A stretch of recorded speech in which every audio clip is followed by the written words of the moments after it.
Hello everyone! Kamusta kayong lahat? Today, may ipapakita ko sa inyong house and apartment with one bedroom.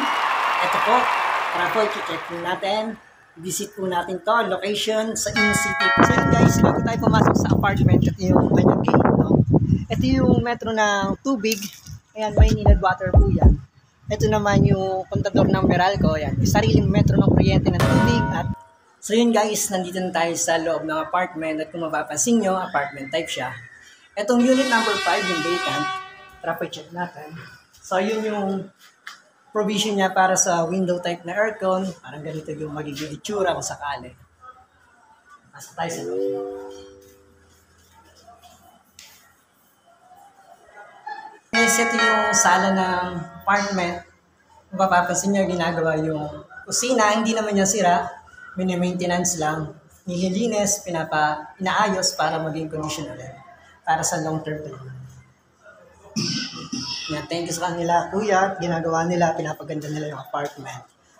So yun guys, ito yung one bedroom na apartment. Nandito tayo sa kwarto.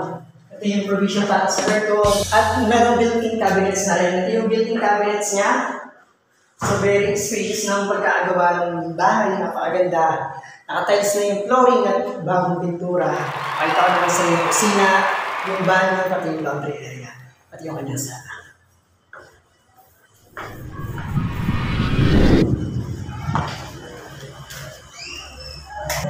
So yun guys, ito yung kanyang bathroom. Merong shower, merong flush yung kanyang toilet, nakatiles na rin.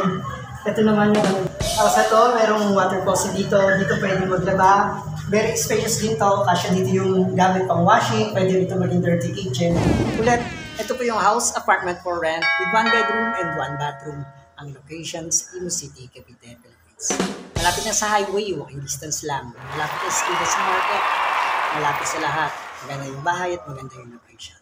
House apartment for rent.